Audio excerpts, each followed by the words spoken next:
Political activist Charlie Kirk was shot and killed by an unknown assailant at Utah Valley University while at his event on his America Comeback Tour. Whether you agreed with him or not, whether you liked him or hated him, no one should die because of their views, beliefs, or words.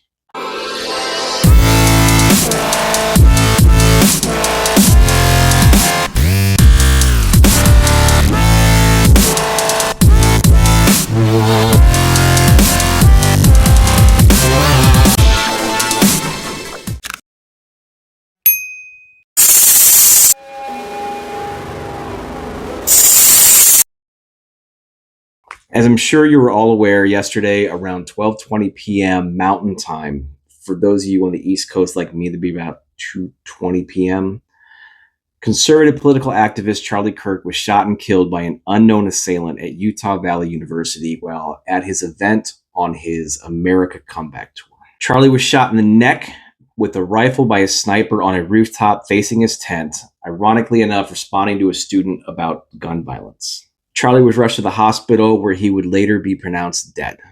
I didn't get this news until late last night when I got home. I was working, and while I'm out, I'm listening to my music playlist on Spotify. I don't get commercials, ads, or any news interruptions. And then the few times that I actually got onto social media, I was just looking at my notifications and responding to those, and then hop right back off. And it wasn't until about 11 p.m. that I finally sat down and started scrolling through, and almost every post was about Charlie Kirk, the good, the bad, and the ugly. And that ugly is why I'm making this. Whether you agreed with him or not, whether you liked him or hated him, no one should die because of their views, beliefs, or words.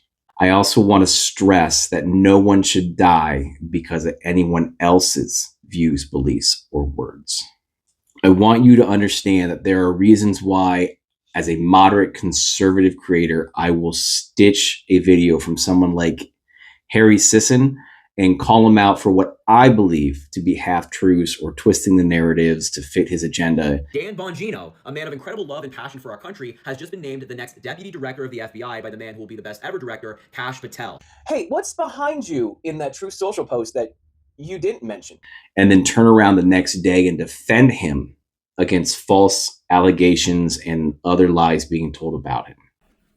Stop making me defend Harry. Harry did not make that claim. Harry reported on a post by a journalist, and that journalist claims. It's also why I risk alienating myself from my followers by calling out other conservative creators when they do the same thing. John Good Ginger is staging protests in Washington, D.C. So what he's doing is fake. There's no fucking veteran lacking, dude. Jolly Good Ginger is nowhere to be seen. Sure looks like they're not there, doesn't it? Except you can't see to the left of the water fountain. So here.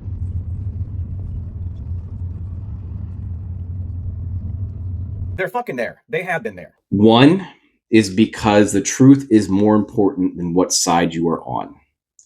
The other is that you should be able to freely express yourself without fear of anyone trying to stop you from doing so, as long as it's not at the cost of someone else's well-being.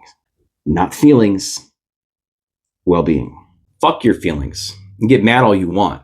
You should get mad. That's the point. We should feel uncomfortable when listening to differing opinions. That's how we grow. That's how we learn. We may not always come out convincing others why we feel our views are right, and we may not ever be convinced that we're wrong. But maybe, just maybe, we can find some common ground. Or at the very least, understand the other side a little better and where they're coming from. And that's what Charlie was doing. I'll be honest, I didn't agree with every take that he had, and I didn't like how he cut a lot of his videos to make it look like he always won the argument or debate. But he wasn't out there to spread hate and rage bait woke college kids. He was out there to get people talking in person, in front of crowds, and away from the keyboard. He educated, and sometimes he got educated himself. Now, I said earlier I was making this because of the ugly. So here it is. And no, it's not the people celebrating his death, as disgusting as it is. It's the people out there calling for revenge or vengeance. It's those that are saying this act was the Democrats declaring war. I have seen creators and commenters trying to say that liberal creators are to blame for this and that they instigated it. Everybody, right now, go to Harry Sisson's account, back up every single Charlie Kirk video. He's deleting them. He knows the FBI is going to be looking at him because he's instigated this. Why? Because they were doing the exact same thing Charlie was doing, having an open political discourse, opposing his viewpoints, calling him out when they felt he was wrong on certain topics. That's what Charlie lived for. Exactly that. Charlie wasn't a martyr. If this wasn't a call to arms, this was a deranged lunatic who most likely didn't like what Charlie believed in, or either wanted to silence him, or wanted this reaction, wanted to watch everything burn. Do not give him the satisfaction either way. These people are not your enemies. They don't hate you. They don't want or never wished for violence or harm against anyone who didn't deserve it. In fact, they were all quick to call this out for what it was, a heinous act of political violence that has no place in this country.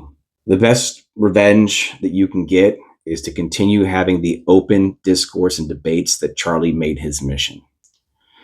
As far as the shooting itself, a lot of people are pointing out the irony of what Charlie said a couple years ago, that the cost of a few lives per year is necessary to have the Second Amendment to protect our other rights. But what they like to cut out is the part where he said we should have a reductionist view. We should have an honest and clear reductionist view of gun violence, but we should not have a utopian one.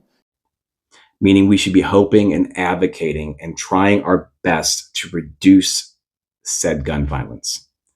And in my opinion, as a responsible gun owner, we should be doing what we can to ensure people who shouldn't have them don't get them.